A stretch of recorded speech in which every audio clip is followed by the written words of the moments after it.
This episode is brought to you by the European Coworking Assembly. We are everything Coworking Europe. If you head to the Coworking Assembly website, you can connect with our World Coworking, European Freelancers Week, Coworking Symposium, Coworking Library, and Coworking Tools.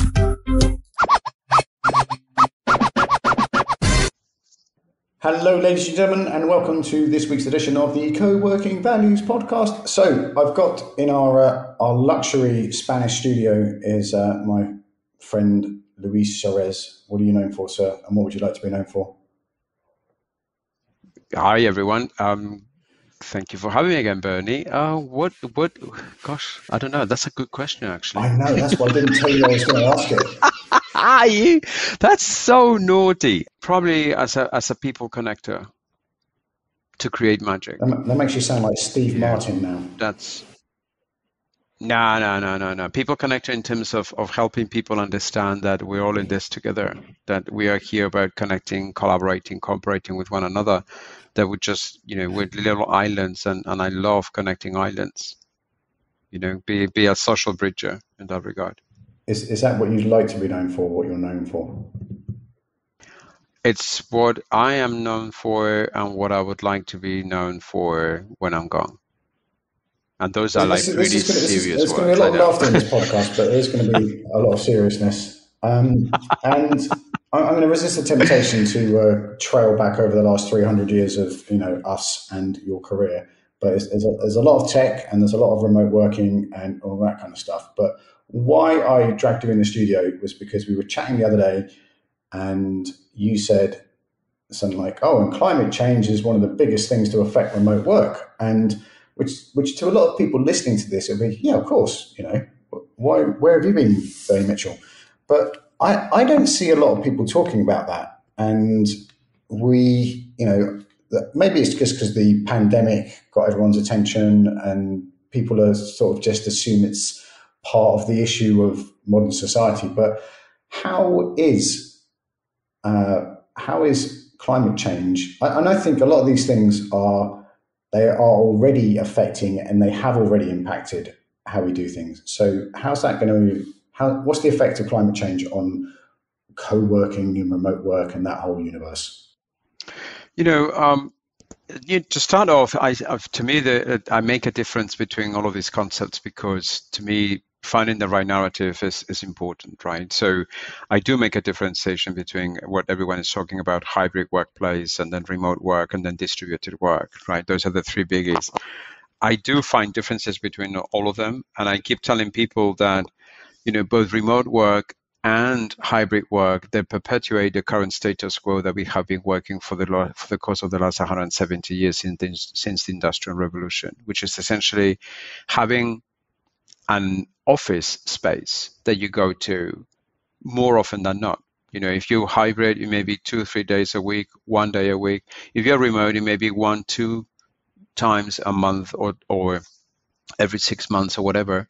If you're actually doing distributed work, you never show up at an office. You don't have an office, right? And the interesting thing that I see between those different narratives is that the first two, they keep perpetuating the same issues that we currently have in terms of people doing the work or whatever, because whether we like it or not, we are tied into our location. And that location is mostly driven by the office space, whether it's, HQ or whether it's the closest office that you have from the workplace or whatever else, right? Distributed work thrives on you being the center of attention. So this is one of the things that I keep telling people, that we're currently going through that transition where we realize that work is no longer a physical space, it's a state of mind, right? And why do I think that distributed work is the future of work happening today? Because of climate change. I actually thought that the pandemic will help us understand that there are external factors outside of the concept of work that affect us in our lives, to make decisions that in some cases can be quite dramatic or drastic, like the pandemic was when, we had the harsh lockdowns and then people were locked up in their households, for instance. All of a sudden, everyone turned online over the course of 1 or 2 weeks because the immediate result of not doing that was death, right? At least at the time, with the knowledge that we had, it was death. Why? So we all go into lockdowns, right? Now, obviously, things are relatively easier and better with the pandemic now. Still is there, but things are relatively easier. So I thought, the pandemic has certainly helped us understand that concepts like remote work or distributed work are no longer dirty words. They are actually a reality. But the game changer is the climate change, and especially the extreme weather events that are happening. If you notice, they're happening now more often than not. Before, we would used to have maybe one heat wave throughout the summer. Now we have got multiple of them throughout the summer. We used to have one heavy rainfall happening usually around mid-August, right? And for instance, as an example here in Spain, we had a nasty episode of heavy rain happening from May for weeks and weeks and weeks. And just this past week in mainland Spain, for instance, happening exactly the same thing.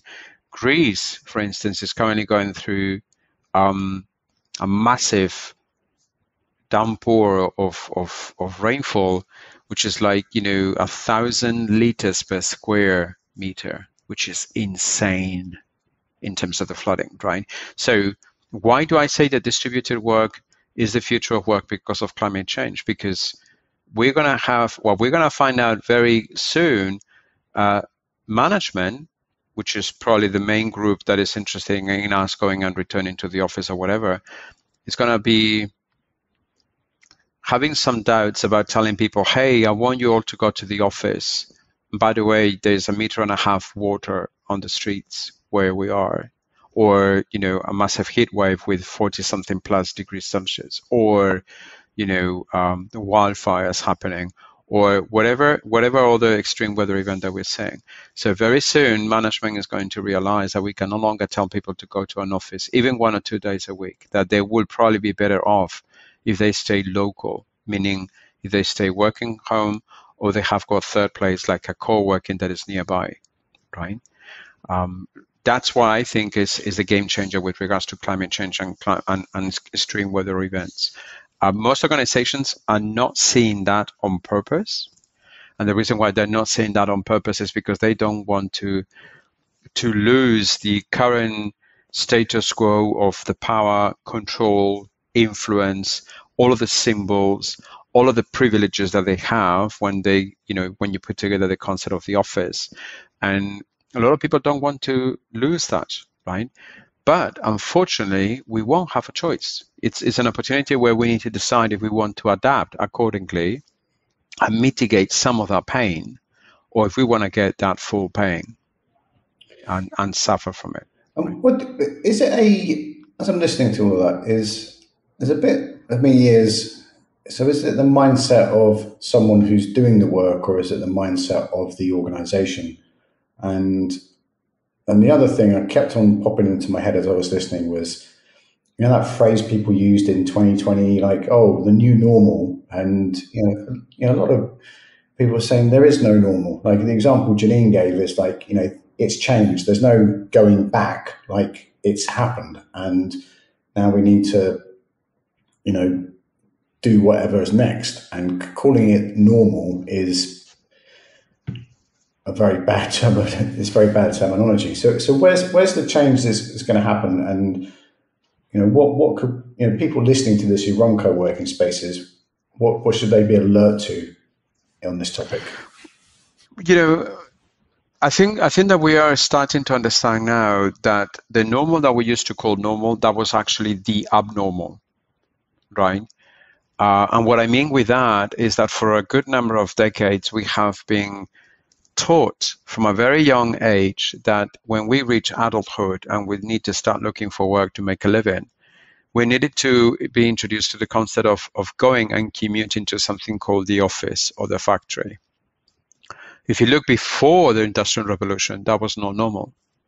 The normal was that you were working within a close encounter to either your household or a third place that it was within walking distance to where you live, right? And that's actually interesting that in a way we are, with the emergence of technologies that allow us to conduct knowledge work distributedly, we are heading back to that kind of environment where we have demonstrated in the midst of a pandemic the worst pandemic in over 100 years, that we can carry on doing work and just be as productive, if not more, if we work away from that nonsense of going to an office, right? What I think it is interesting for co-working spaces to pay attention to is that we're going to need a glue to stitch things together into local communities. One of the things that a lot of people are going to find out is that if you want to continue working from home, you may not have the best conditions. As saying, you may have like a tiny household or a small apartment with one bedroom, and then obviously you have your family, you have got your kids, and you have got your pets, and that can get very distracting, right? So we will have a need for third places. We already have that need for third places, but right now, the way I see co-working spaces is that they're seeing as something temporary, like a temporary third place kind of thing. What I think is coming for co-working spaces is to understand that these are permanent third places, and that they need to blend in with the local community that they're part of, and that they need to instigate the opportunity for people to get together who live nearby the co-working spaces. So you start, I describe the concept of distributed work with the notion that we are going back to this localism. So once again, we self-organize around the communities that we belong to, but we have got a global reach with technology. So we can connect those clusters that, typically before they were isolated. I'm talking about guilds, for instance. There were silos within themselves. But with technology now, we have got the opportunity to connect them, to interconnect them, right? But there's going to be a role for those co-working spaces to be as third places. So a space where I can go and do my work by just having to do like a 5 or 10 minute walk, right? To change from my usual home place kind of thing. That's what first attracted me to the whole Carlos and his 15-minute city thing in early 2020, and it was building. It was building on what I'd heard from like in the UK, there's Patch and Town Square and Oru and at least 10 people I'm going to forget to mention who are, even before the pandemic was coming, they were like, working locally is, the way to go. And they weren't the first people to, there's always this thing in co-working of like, I invented co-working, which is a bit like saying I invented food or I invented music, it's like, and they will acknowledge that. And in London, which is where I was during the pandemic, there was, zone 1 and 2, and I know, London, like zone 1 and 2, just no one was there. And the opportunity for zones 6, 5, and 4, a lot of those local authorities woke up and went, oh my God, if people aren't going into town, we can keep them here. And some have been slower to move than others, but the ones that have, I'll put a link in the show notes, folks. There's the Big South, which is a collaboration led by Paul Kirkbright, which is this amazing collaboration of local authorities, local universities, and local workspaces is rebuilding those neighborhoods. And I have this, as you were talking there, you said about guilds and stuff like that. It's almost like all those blacksmiths and bakers and stuff like that. It's like Star Trek has happened. So instead of doing all that manual work, they have AI and ChatGTP and the internet. That kind of thing. Yeah, I mean, and if you look into it, that's a pretty good description of it, because what's happening there is that if you go back again before the Industrial Revolution and everything else, if you look into cities, whether they're big or small, there was the old part of town, right? And there were these very small neighborhoods where you could just stretch your both hands one or the other, and that was the length of the street, or the width of the street, right? In a way, what we're doing with this effort around distributed work is we're essentially helping people understand that we are going back to that kind of environment. So if I'm living outside, in the outskirts of London, I don't need to go through 1 hour commute back and forth. So that's 2 hours wasted when I can have everything within my local community, right? I have my life there. I have got perhaps even the school for my kids, and then I go to the local shops, the local bars, the local pubs, whatever it is, right? Now, I know that this may be silly in terms of, we have been having that all along. I say, I know, but here's a question. How much time did you spend there during the course of a single day? Not much time, maybe a few minutes, maybe something like to grab something quick and then go back home, right?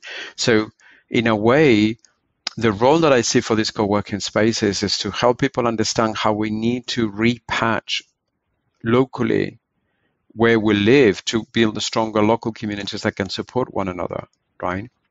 And the way I characterize that is that, for instance, when we were doing those long commutes into city centers to work there and everything else, we didn't have the opportunity to bond with people. We didn't know them. Now, if we didn't know them, we don't care. That changes the entire game when you are actually inside of a local community that you're part of, where you keep bumping into the same people day in, day out, and you have a lovely chat with them to ask them how they're doing, how is everything going, how is work, how are the kids, what's going on in your life. We lost that in a way. And what distributed work is actually doing is helping us, re-glue ourselves into that, to say, we should have not let it go that easily, because eventually we are all social animals. We have a need to bond and connect with people. And when you are actually doing those long commutes or whatever to foreign spaces like the office, that you can certainly go and say, yeah, but I have got my colleagues. I say, yeah, but do you ask your colleagues to help you with something that is very personal? Probably the answer is no. And yeah, your local community you would do in a heartbeat. Right? So this is where I see, that the opportunity for co-working spaces is to think that this is not just like a temporary third place. It's a permanent third place that allows communities to thrive in a local ecosystem where you don't have to, spend or waste more energy than what is necessary, right? So when you mentioned about the 15-minute cities and everything else, that's what it's all about, right? It's about relying on good infrastructure to not have to depend on having to consume more, right? And I know that it's a hard sell because obviously we're also used into our own habits and behaviors, right? But again, climate change and extreme weather events, they're going to wake us up very badly very soon, if not already, right? And is that readjustment that we need to make to ensure that we have got those strong local communities that can support us when we may be in need for whatever else that comes through, right? And why I keep telling people that as much as we're starting to see how people are being told to go to the office, we do have a saying, we do have a choice. We can go and say, like, why should I go to the office when it's actually going to be bad for me, bad for the environment, bad for you as a business?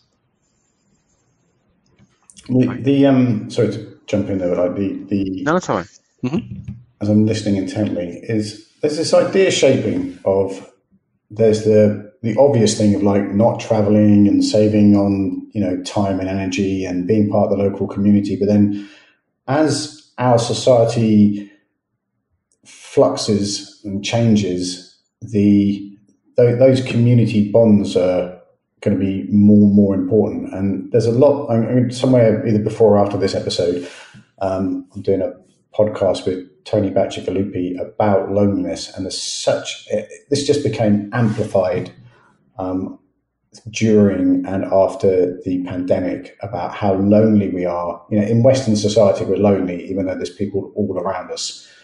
And that human connection is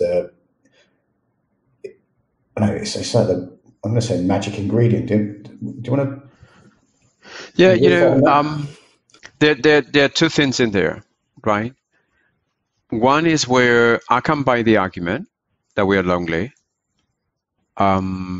because of what we have been taught that we need to do to be away from what we care about. So that commute into an office space in maybe a nearby city or, different, stretched neighborhoods or whatever, I can buy into that argument, But in reality, my frank opinion about it is that it's total BS.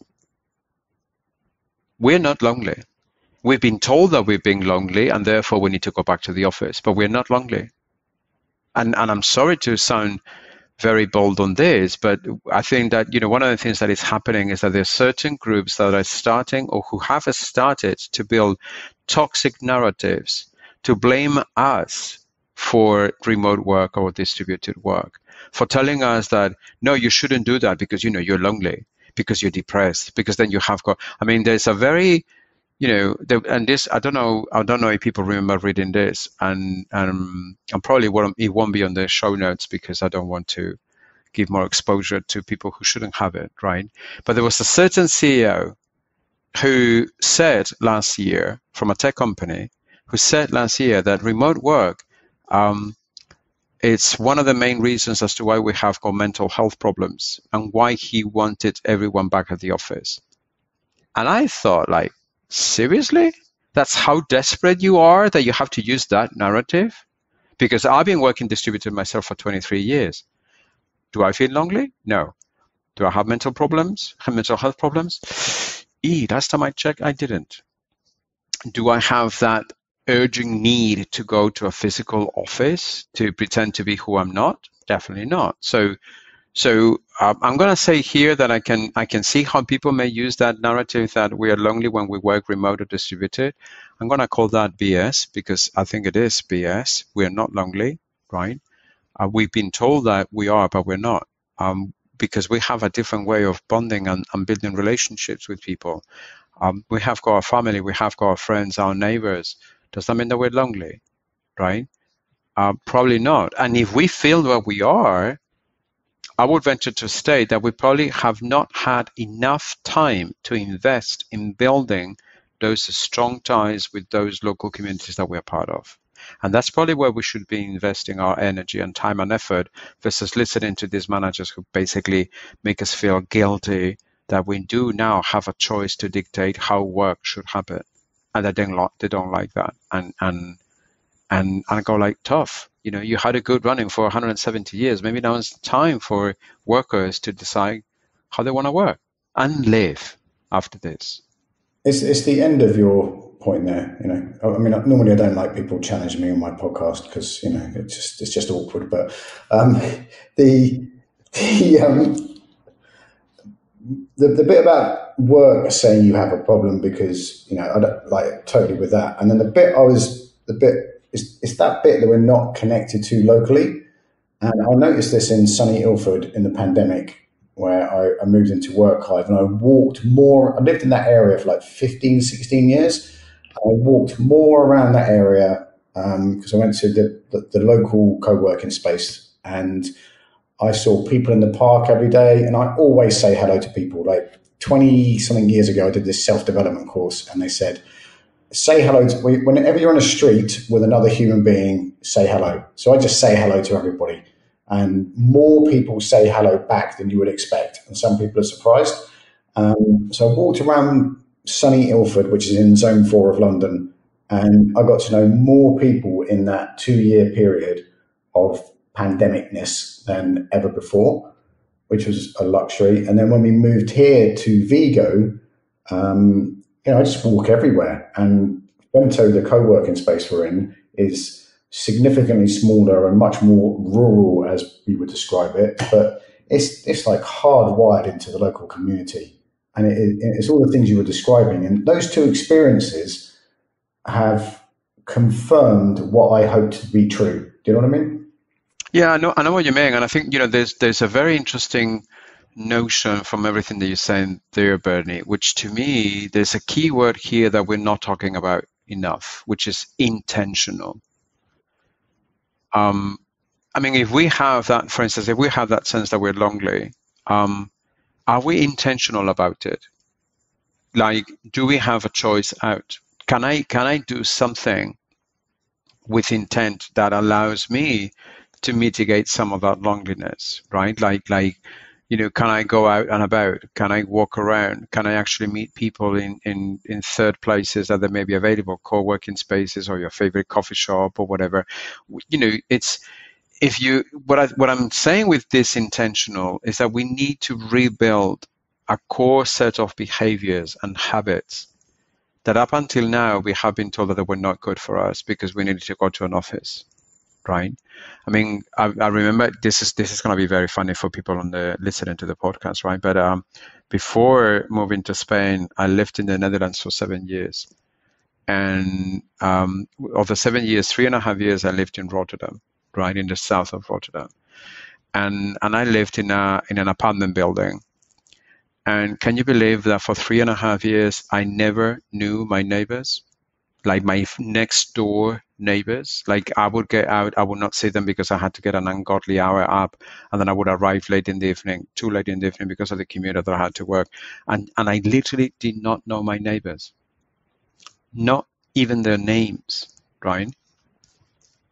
I moved to Spain, where I live now in the Canaries, and I do know all of my neighbors. I hang out and I chat with them every single day, and even with total strangers. Why? Because I intentionally decided that that way of living was no longer healthy for me, where I just couldn't, relate to the people who are supposed to be the closest to me, the people who are like front door to me, and that means also coffee shops, local coffee shops, restaurants, our grocery stores, whatever you name it, right? So you need to be intentional about all of this. You need to design how you want to, get rid of that long leave or loneliness feeling if you think you have it. Because if you continue taking in that narrative that people use to say, you cannot do remote work because you will be lonely, you will eventually end up being lonely, right? And the stories that you mentioned there are beautiful because you confirm that if you intend to do something about it and eventually happens, you see the benefits from day one. It's not that you have to wait for weeks or months. You see the benefits from day one. You feel better, healthier, more creative, more engaged in your local communities, and you start caring more for people. You become a lot more empathetic about them if something is not going right or whatever.